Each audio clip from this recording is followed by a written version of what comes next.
This week, we're going to continue talking about the church's primary mission of making disciples, and we'll talk about effective methods of making disciples with Pastor Gary Campbell. Gary's a senior pastor at Groton Bible Chapel in Groton, Connecticut.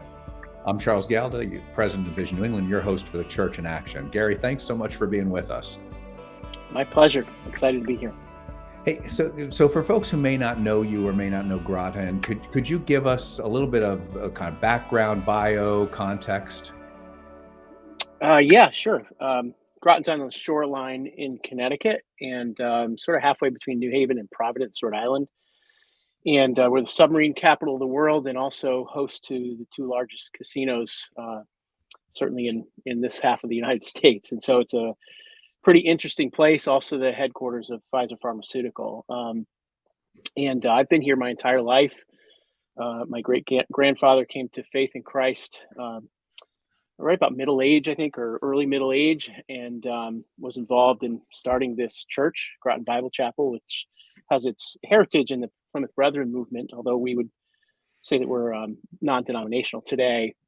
And yeah, I grew up in this context, came to faith in Jesus as a little guy, and really about the middle of high school, felt a call to youth ministry, but not youth ministry in general, really felt a call to minister of this church. Just had a great legacy and heritage of faithful servants, both men and women, to the Lord's work with kids and teens. And children are a huge part of our DNA here as a church. In fact, the church was incorporated in 1919, and the population of children was only exceeded by adults in the 1970s. So pretty amazing history. And just that culture was something I wanted to be a part of.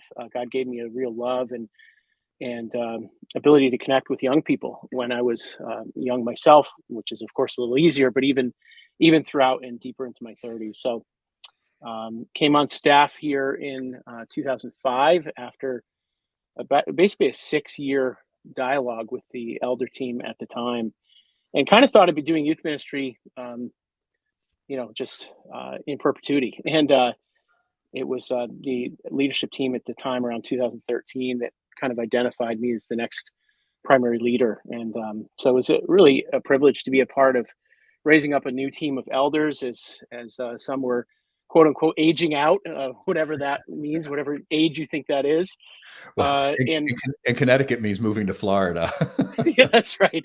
And a new staff team, and just got to be really involved in that. And yeah, so moved into this role late 2016, commended into the role formally in the winter of 2017. So yeah, it's been quite a ride.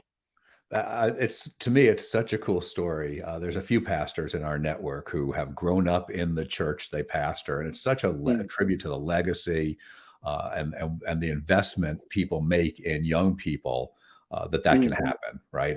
That's so cool.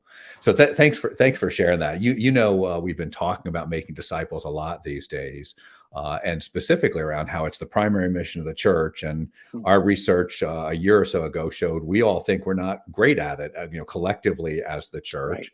Right. And a piece of it was always this missing piece. I think that most of us lay people don't know that the spiritual practices are what God uses to transform us.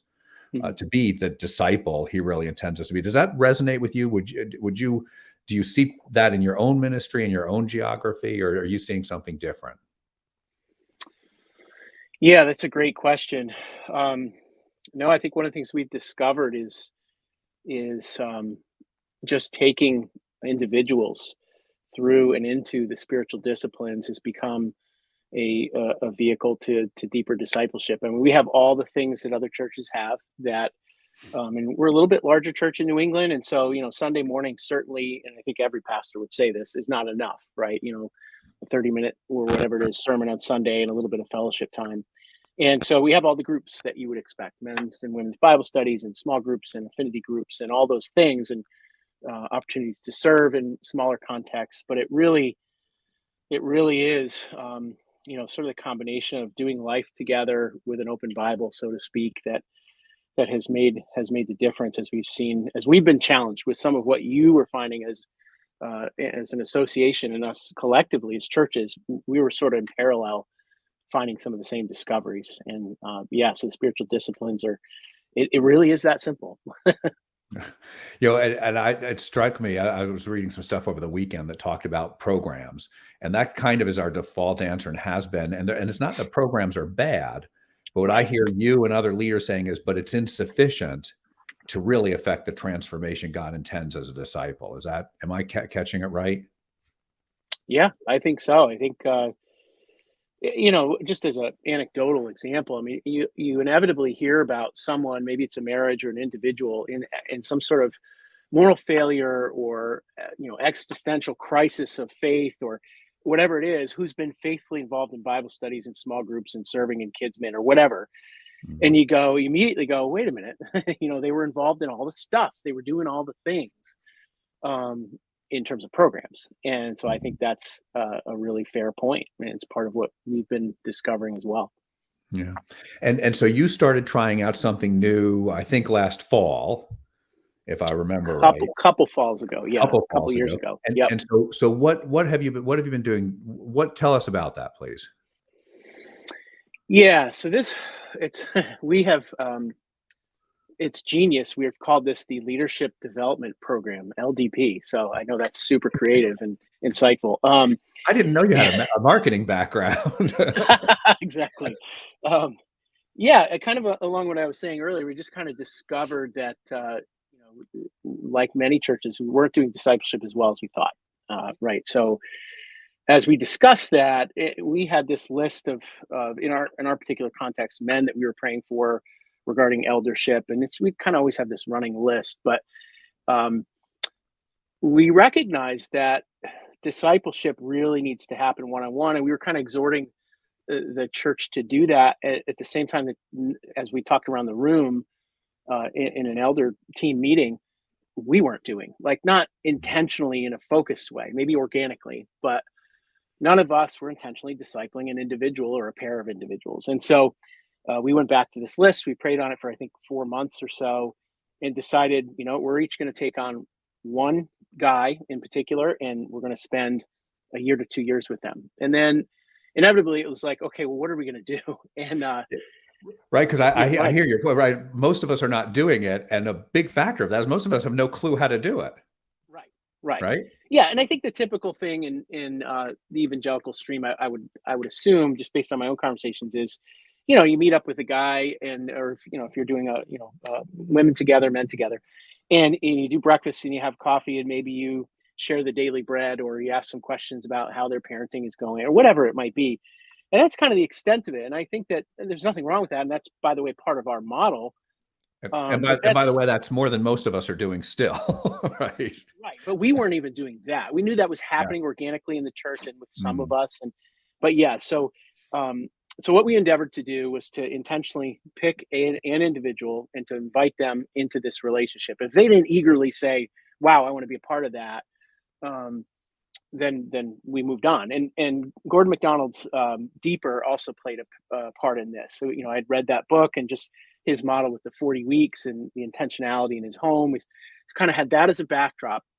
But it was about that time that Justin Kendrick with Vox had dropped his. It was actually in a PDF first, some of his discipleship notes to the VNE group, and then his book came out. And literally, I was looking at curriculums, and I grabbed, took his book that I had gotten, and read it, and recognized it as, a refined version of what I knew he was doing with young guys, yeah, I think men and women in a group context early in his youth ministry years, when I knew him before he was a church planter. And anyway, so I reached out to him, and he came up and spent an evening with our elders, and it was really eye-opening because he shared not only the backdrop for the book, but if you spent any time with Justin, like, just his heart. He essentially said, "Here's all the things that didn't work well, or the places that we missed it, that helped us refine it to this point." And yeah, and just encouraged us. And it was a really encouraging evening, inspiring evening.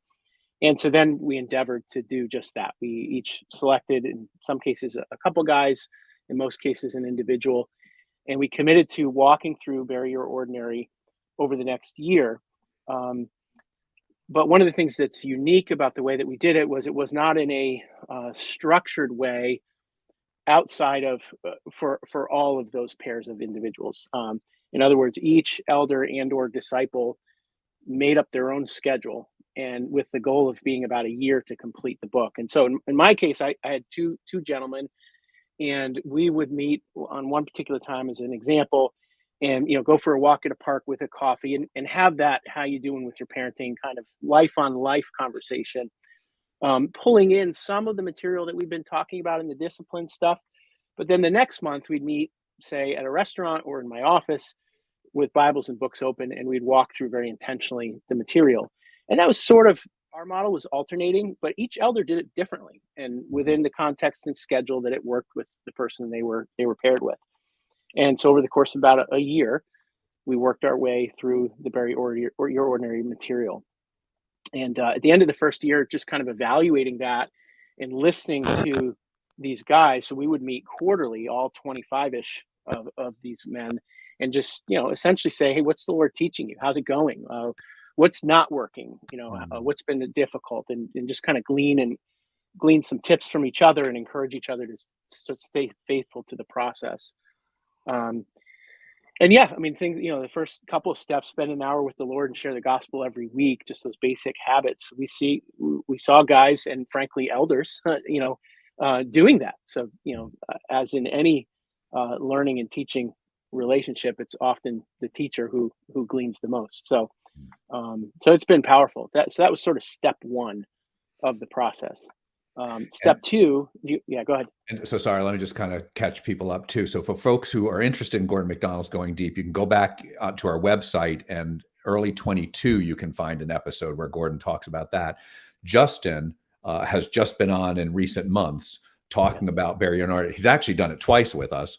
And so you can find that and get a better sense of what he's doing. And so you started it out, what I hear you saying, Gary, is you started out by working with your elders of let's take very ordinary, which I consider a very practical model for how to make disciples, which is what I like about it, is it's, for those of us who don't know how to do it, it's very practical and just kind of goes through 7 months, but it doesn't have to be 7 months, but 7 months focused on different areas, and each one leading you into some level of the spiritual disciplines. Is that a fair way to characterize it? Yeah, that's a great summation. Yeah. So you've got your elders doing this now, each of you with 1 or 2 people in your lives in the first year. Okay.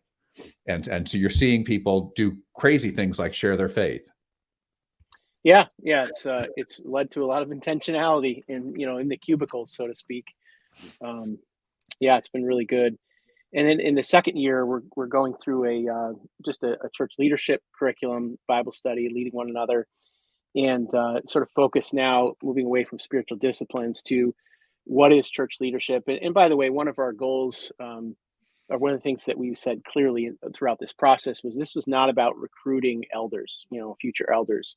Really, just in our case, because this was focused on men, wanted to develop better, fathers, husbands, dads. I guess those are the same thing, fathers and dads, but employees, friends, and if by chance, there are a couple of elders that we glean out of that, that's great. But that's not the goal. We want to do discipleship primarily.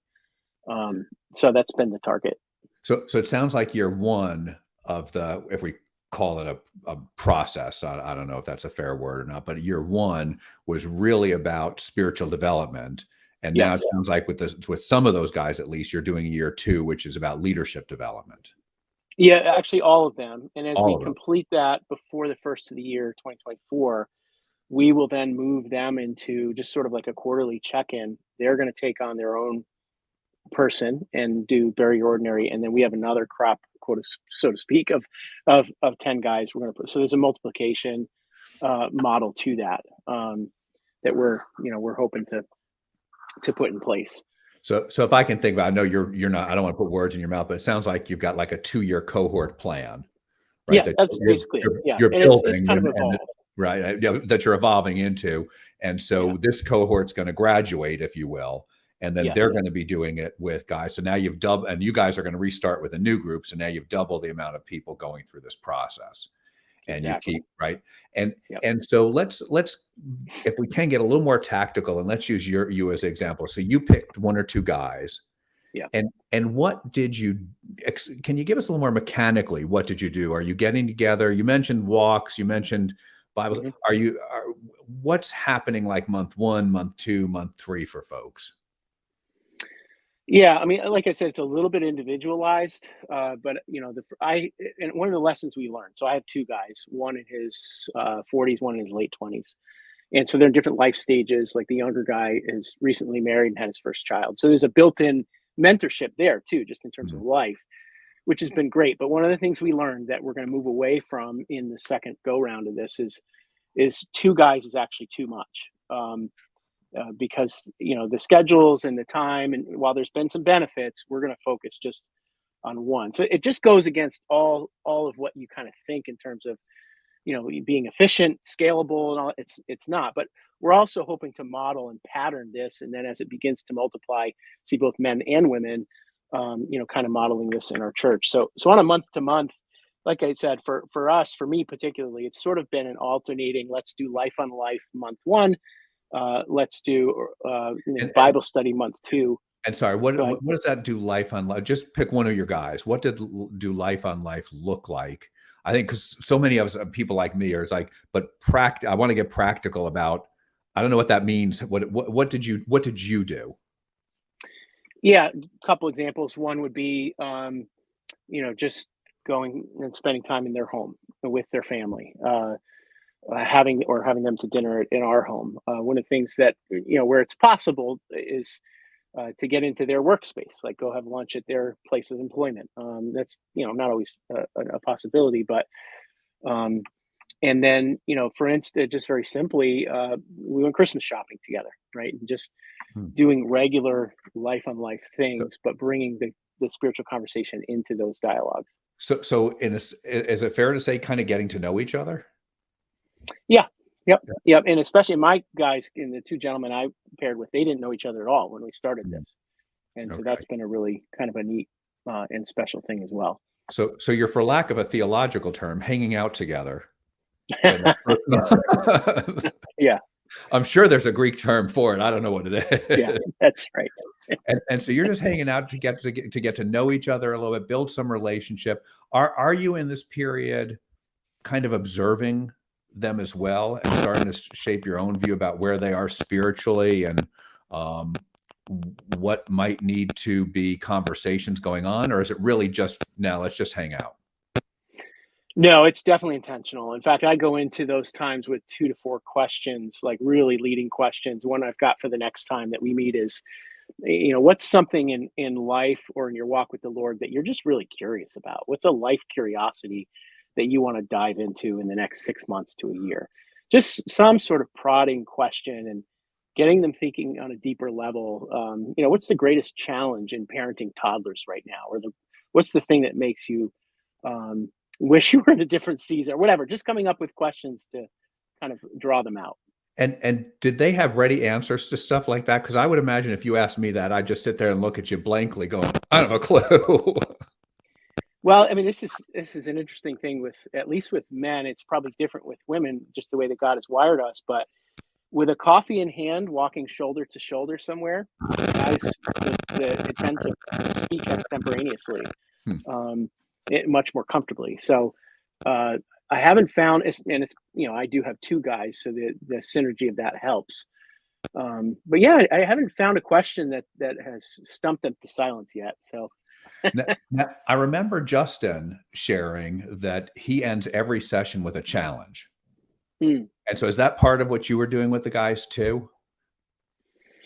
um, I wouldn't say directly. No, I mean it's been a little bit more organic than that. What's interesting about I think one of the things in Justin's model is he's started this with guys that he's so in the sharing the gospel every week. He's had the opportunity to lead a number of folks, men and women, to the Lord, and so when he pairs them with someone or he does this himself, he's usually starting with someone who is either unchurched or brand new in their faith and to the church. We started with all established guys who were deeply ingrained in the culture of the church, already serving, and so on and so forth. So, in some cases, in fact, we had to tell guys, "You're doing too much, and we want you to step back and step more into family and so on and so forth. So yeah, we haven't. I have. That's not been a part of my practice. Is sort of leveling a direct challenge. I think those have come a little bit more organically through relationship. And so do you find then that the guys you at least let's keep personally with you because Yeah. it may be too hard to talk about everybody else. But are they already engaging? When Justin talks about your first hour and tithing and Mm. pornography and right, all the different issues he's going to deal with, are you finding that the guys you're dealing with already have a good handle on that and are engaging with God in the spiritual practices, or did you find them at different places and there were some challenges, but it wasn't like a rigorous challenge each time?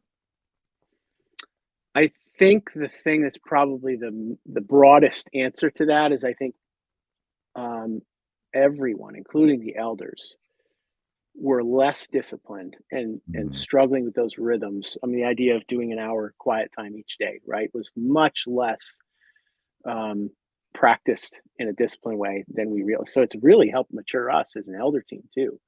Um, and so, yeah, it's been kind of as we said at a macro level about the church not doing discipleship as well as we thought, individuals not practicing the spiritual disciplines and walking with the Lord as faithfully or obediently as they ought. So yeah, it's definitely spurred some of that. and so that sounds almost like self-challenge, and the elders are going through Barry Ordinary and say, "Hey, we need to do this." Yeah.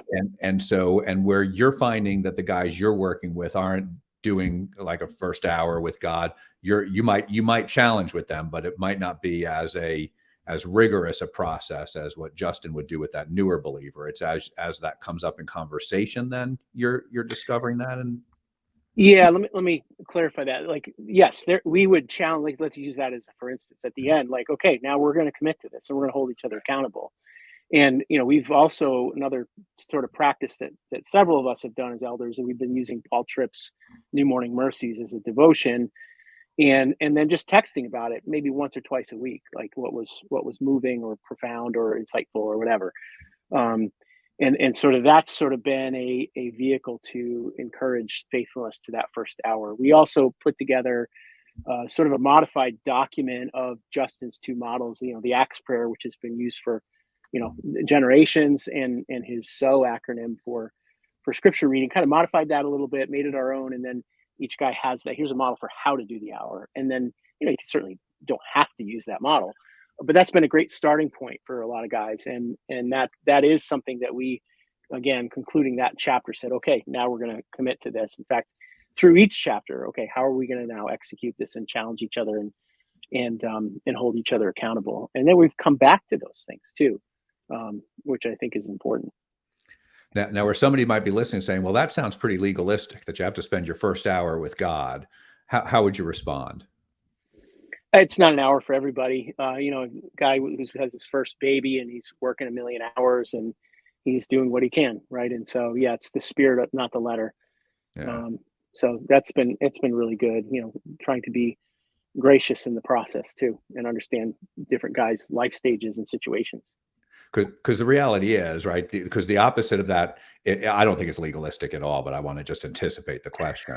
But Yeah, the opposite of that is the vast majority of us do nothing, right, right? exactly. And Yeah, so including pastors, right, if we believe yes. Barna, right?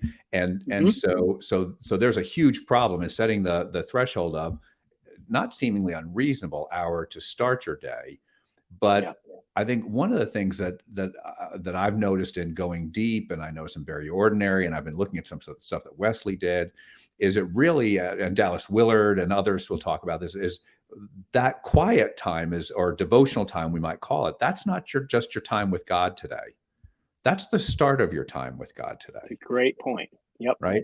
And so we've kind of segmented some of us. I Yes. did my time. Now I got to get work done, right? Yeah. And figuring out how to blend that is not easy. Mm. And so, any thoughts on that? Yeah. I mean, I think the relationship with prayer and the Holy Spirit and the role of the Holy Spirit and the leading of the Holy Spirit in a believer's life, which Justin does address in the book, but is certainly just a part of talking about being a Christian and being in community with believers is a huge part of that. And it's an ongoing dialogue. The culture right now is, we think of self-care and mindfulness, right? Those are two things the culture talks about a lot. Talking about prayer and the Holy Spirit is sort of the Christian equivalent. Right? There's an ongoing communion and dialogue that's happening throughout the day if we're walking healthily with the Lord that flows out of that first hour. So I think that's a big part of it. Yeah, going back to my legalism question, right? If you said to me you wanted to be in the Olympics, and I said to you, "We're going to start. I need to work out, actually 4 hours a morning," right? If Yeah. that's your goal, you wouldn't say to me, "Well, that seems awfully legalistic," right? Right. Right? That's a It's great like, point. well, no. Look, do Yeah. you want to grow spiritually or don't you? Because this is how Mhm. God does it. He works through those disciplines. Mhm. And so what have you now? I don't want you to betray any confidences. So if you can't share on this, don't just say so. What have you noticed in terms of development in the guys you've been working with as you've brought them through, as you've kind of done life with them and challenged them where it was appropriate and got them engaging spiritual disciplines in new ways? What have you noticed in them? Uh, all kinds of things. It's been really humbling. We gather quarterly, all 25, and each Mm, time one of the disciples, if you will, comes prepared to present a little bio from MacArthur's 12 Ordinary Men on one of the apostles, and just a 10-minute sort of devotional, single point mini sermonette thing. And that's been really eye opening to watch them and the individual elders working with them to prepare that, and seeing some gifting come out of that. So we've then grabbed a few of those guys, and they're going to have an opportunity to preach this summer. So then done some development with preaching. We have identified two guys out of that group um, for eldership. We're observing at the elder level right now, and have just seen them really mature and grow. And in particular, one is more of um, a growth as a person type of thing. mm, Very servant-hearted leader, kind of a quiet behind the scenes leader, who through this process recognized that there's appropriate places to step out of your comfort zone and your natural temperament, and has just stepped into some things that are more challenging. Now, that I don't mean to equate that to, becoming a disciple means that an introvert's going to act like an extrovert. It's not that, but mm, it was more like he realized that obedience meant that not always doing what was comfortable.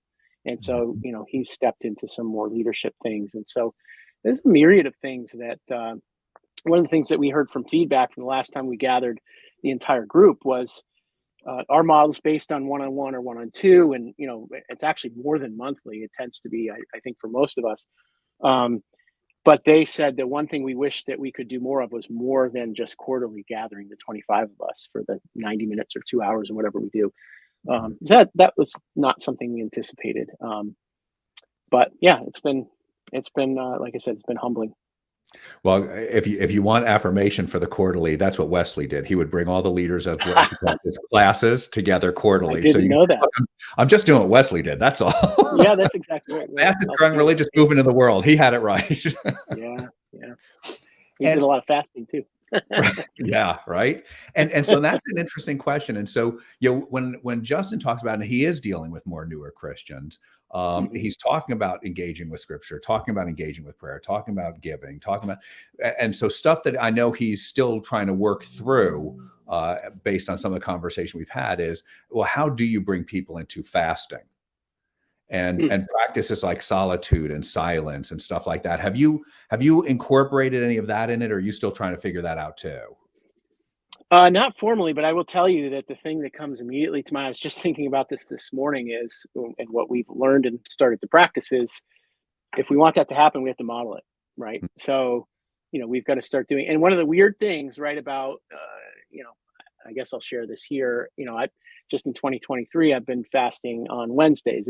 I fasted much more when I was a younger Christian. It's been a long time, but I felt kind of called to that this year. And I share that just in the sense of, if we're going to model it, we have to talk about talk about it. But yet, there's this counterintuitive thing to what Jesus said about how we pray, right? Not being pharisaical and not going around with gaunt faces because we're fasting. But as leaders, we have to be willing to say, hey, this is a practice. It's a part of my spiritual disciplines that I think the scripture calls us to, that has value to our Yeah. knowing who God is and walking with him and being a disciple. And we want you to pray about being involved in that and making a commitment to that in your own life. So I think it's, if we're not doing it as elders or whatever the primary leadership polity, folks are in your church context, how could we expect others to?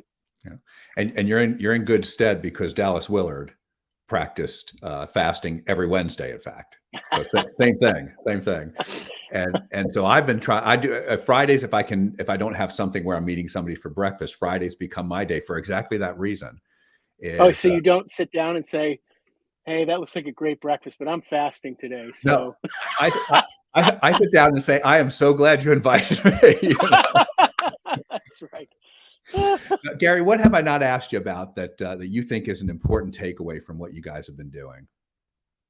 I think the thing immediately comes to mind is we've kind of zeroed in on this LDP program that we've talked about. Obviously, this is focused on men primarily. In any church context, never mind a large church, like that can't be the only thing we're doing. Now we think over time this is going to multiply in quote unquote. Well, I'll use the word pollinate instead of infect. Right, pollinate the whole church. Um, but part of this flows, part of the indictment on us as leaders and as elders was that our women's ministry is so vibrant and has Mhm. modeled discipleship really well. In addition, we have a pair of lay leaders, a man and a woman respectively, who our staff uses, primarily our associate pastor, to match new and or seeking believers who are looking for someone to disciple them. This man and woman will then find a mentor discipler for them. So that's sort of happening on a semi-formal way. And then the other thing that just came out of nowhere is, I think, akin to most churches in perhaps the country, but certainly the Northeast, we faced a tidal wave of marriage and domestic issues and challenges and crises. Every elder, every pastor was counseling, for the most part, multiple marriages, and um, we weren't able to keep up with it. And we found a ministry called Reengage. It's a marriage ministry, and we implemented that last year. We're tripling the participation in that this fall. And that ministry, the Reengage ministry, is discipleship. It's biblical discipleship wrapped in marriage language. So that's another huge way that discipleship's happening here in our context. And there are a few other churches, very few, but a few other churches in the Northeast that run this marriage ministry and have had similar results. So on the one hand, we've got the thing going with the elders and the men. Then we have some sort of informal or organic pairing up of people looking for someone to disciple them. And then we're very intentionally moving forward this initiative to disciple marriages and seeing fruit like right away. And I could talk more about that, but for the sake of time, just those three things are probably happening, or not probably happening, are happening, or in the same orbit at the same time, and it's exciting. That that's great. And just so women don't feel left out at Vox Church, uh, Chrissy Kendrick does this with women, and there's a whole women's network. But the model is Right. based on men doing it with men and women doing it on women for a number of different reasons. Mhm. And if folks want to know more about it, they can read it in Bury Your Ordinary or listen to our podcast, radio show about it. And Justin is willing to make all the content available to churches, whoever wants it. And he's been real generous with his time in Super helping people generous. implement it. Mhm. So that's been great too. Gary, thank you so much for being with us. Thanks for your ministry. Thanks for your friendship. And thanks for sharing what you've been doing as you step into making disciples in a different way. Hey, my pleasure. It's been a joy. Thanks, Charles. Thanks. And I'd like to thank our producer, Jess Mangano, and listeners like you. This program is created by Vision New England, which accelerates evangelism by helping the church make disciples, do justice, and foster unity to share Jesus, so New England will be transformed. You can find more resources and donate at visionnewengland.org. This program is brought to you by our friends at the Luis Palau Association, who are dedicated to proclaiming the good news, uniting the church, and impacting cities worldwide.